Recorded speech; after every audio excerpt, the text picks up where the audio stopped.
Olá pessoal, eu sou o Léo, sejam bem-vindos a esse vídeo e hoje a gente vai conversar um pouquinho sobre esse livro interessantíssimo e fora do comum, que é Água Viva, da Clarice Lispector. Água Viva foi publicado em 1973, então é um dos livros da fase final de produção da Clarice, que faleceu em 1977. Nesse livro, a Clarice vai fazer grandes experimentações com a linguagem, coisa que ela sempre fez, mas que aqui essas experimentações vão vir de uma maneira ainda mais intensa. O objetivo da Clarice aqui nesse livro foi de tratar o texto como uma pintura abstrata, e o modo que ela vai desenvolver essa ideia está muito bem expresso na epígrafe que ela escolheu, escrita pelo Michel Seufort, um pintor vanguardista belga, e que diz o seguinte: tinha que existir uma pintura totalmente livre da dependência da figura, o objeto, que, como a música, não ilustra coisa alguma, não conta uma história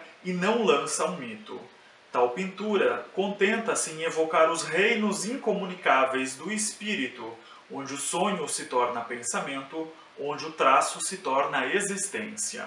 Então o que a gente vai encontrar aqui nesse livro vai exatamente no sentido dessa epígrafe do Seufort, e a Clarice vai buscar então uma independência do objeto, que no caso aqui do livro seria uma certa independência do enredo, e um livro que tem uma independência do enredo é algo muito ousado, muito experimental, e que só funciona em mãos muito habilidosas como foram as da Clarice. E a epígrafe do Seufort também fala em evocar os reinos incomunicáveis do espírito, coisa que a Clarice sempre fez muitíssimo bem. Ela sempre buscou algo que está além das palavras, e essa busca pelo que está além das palavras, pelo que é anterior ao pensamento, vai mais uma vez aparecer de uma maneira muito forte aqui em Água Viva. O que a gente encontra aqui, então, em Água Viva é essa independência do objeto, que no caso do livro é uma independência do enredo, uma certa independência do enredo, porque existe aí um micro-enredo, a gente pode dizer assim, e também essa busca por comunicar os reinos incomunicáveis do espírito, que seria, então, tentar transcrever em palavras o que está muito além das palavras. Água Viva é uma espécie de carta que a narradora, que a gente não descobre o nome, escreve para alguém, que a gente também não descobre o nome, e essa ausência de nomes caminha no sentido exatamente dessa dissolução do objeto proposta, então, pela epígrafe. E nessa carta, a narradora vai deixar bem claro, desde o início, que ela está tentando expressar algo que não pode ser expresso em palavras, algo que está além das palavras, e confessa essa dificuldade que ela tem em transmitir, então, esses reinos incomunicáveis do espírito, dizendo que o que ela quer é mais ou menos como fotografar o cheiro de um perfume. Logo, a gente também descobre que essa narradora é uma pintora que está tentando expressar em palavras o que ela consegue expressar na pintura. Mas ela tem então essa grande dificuldade de fazer essa transcrição do mundo da pintura para o mundo da escrita. E isso tudo fica bem claro aqui na página 9 dessa edição, onde ela escreve: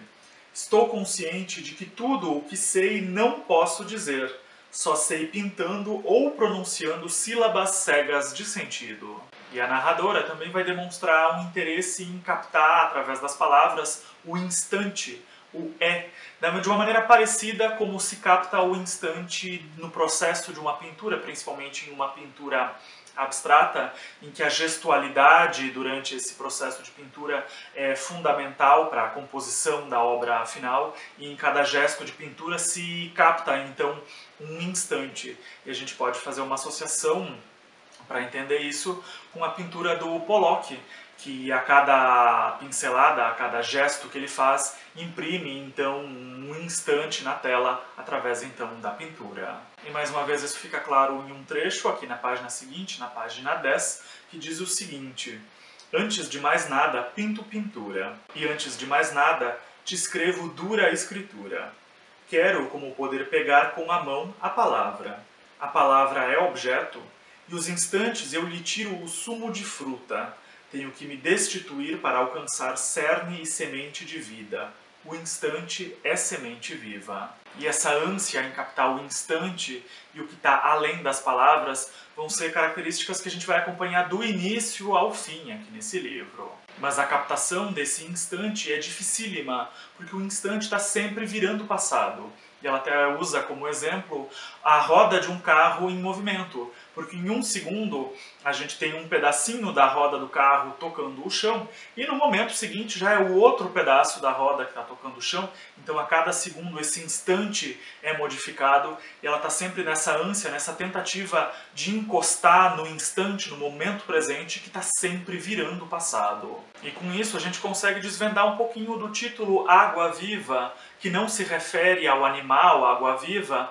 mas muito mais ao fluxo da água que corre. E aqui mais uma vez a gente tem a questão da incapacidade de capturar o instante, exatamente como é impossível capturar esse instante exato em que a água corre, porque a cada instante essa água já fluiu, já foi embora e já é outra água que está passando por ali. Acho até que dá para fazer uma associação com aquela famosa frase do Heráclito, de que nunca se entra no mesmo rio duas vezes, algo mais ou menos assim, porque a cada momento a água que flui ali é diferente e quem entra nessa água também já se modificou, captando exatamente essa ideia da passagem do instante e das mudanças que acontecem a cada momento. E outra coisa que a gente vai descobrindo conforme o livro avança é que a carta que essa narradora escreve está endereçada para alguém que ela amou no passado, mas que ela deixou de amar. Então esse é basicamente o pequeno enredo de Água Viva. Alguém que escreve uma carta para um amor do passado